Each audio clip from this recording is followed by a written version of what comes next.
Si je ferme les yeux et que je repense à l'année 2018, il me reste un groupe de femmes qui aboient après un jeune homme dans les toilettes d'une soirée hype de Los Angeles, des garçons sauvages, ivres sur la plage d'une île imaginaire, un danseur noir halluciné qui se prend pour l'Amérique, un bouleversant monologue de femmes, une muse qui a voyagé dans le temps pour nous adresser un dernier message d'outre-tombe d'Orson Welles, et un cow-boy errant dans un monde ouvert à l'aube du XXe siècle. Dans le film Under the Silver Lake, Sam, un jeune homme désabusé, part à la recherche d'une femme disparue dans les méandres de Hollywood.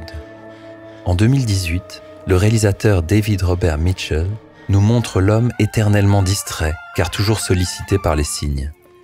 La culture pop est un palimpseste qui mène à la folie, et son érotisme dégage un parfum doux et morbide.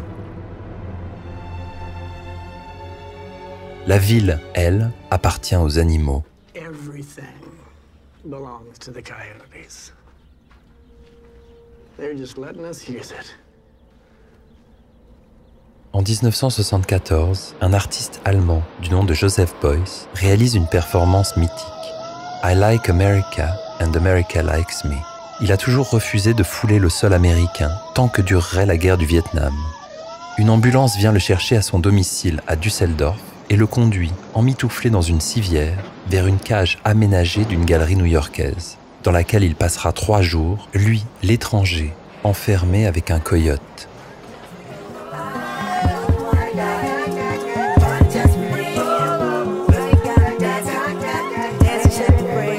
Dans son clip This is America, véritable phénomène de l'année qui totalise plus de 85 millions de vues en une semaine, le rappeur-performeur Childish Gambino incarne à son tour l'Amérique, son obsession pour les images, le cauchemar de ses lynchages racistes, la régularité de ses tueries.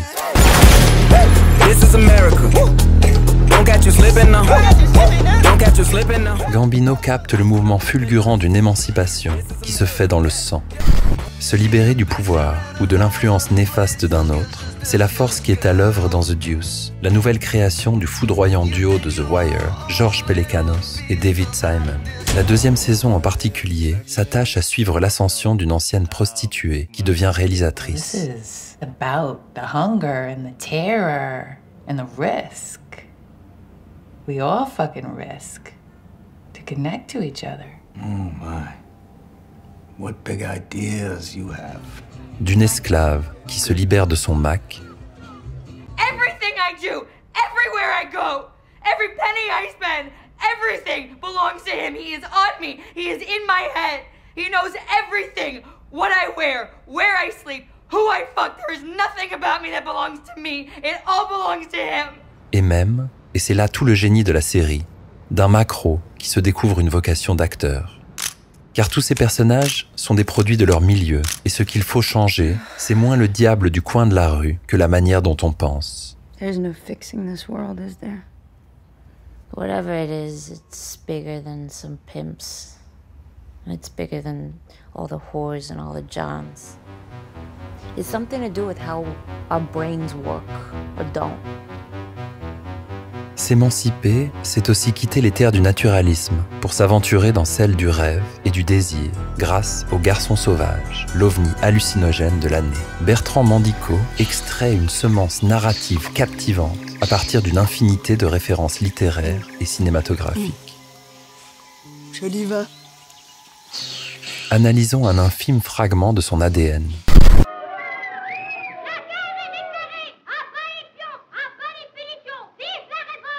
1933, un cinéaste de 28 ans, du nom de Jean Vigo, réalise Zéro de conduite, un film libertaire et scandaleux qui montre la révolte de jeunes collégiens face à l'ordre et la morale.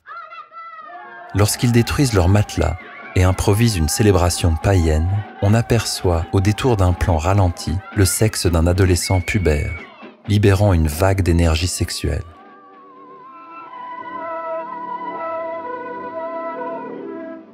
Interdit, le film ne sera montré au public que 12 ans plus tard, à la Libération, mais jamais du vivant de son auteur, emporté en 1934 par la tuberculose.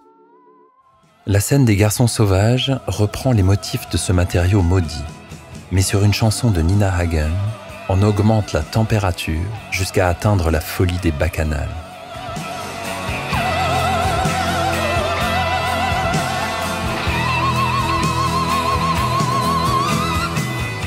Et quand le film jouit, l'image passe du noir et blanc à la couleur.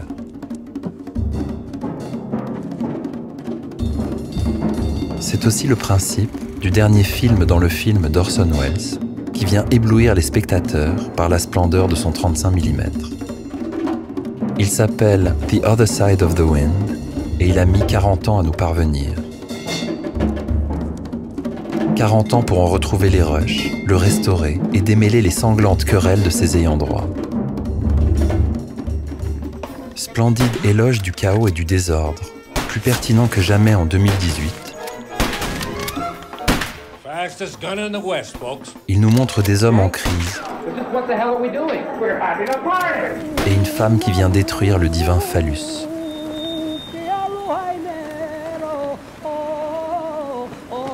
Pendant ce temps, les joueurs du jeu vidéo Red Dead Redemption 2, au lieu de s'évader dans un monde de fiction, de duels et de violence, s'enivrent de réalisme.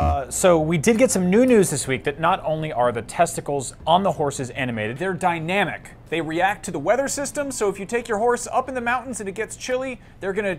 Et observe, par temps froid, le rétrécissement des couilles des chevaux. You shake my nerves and you rattle my brain.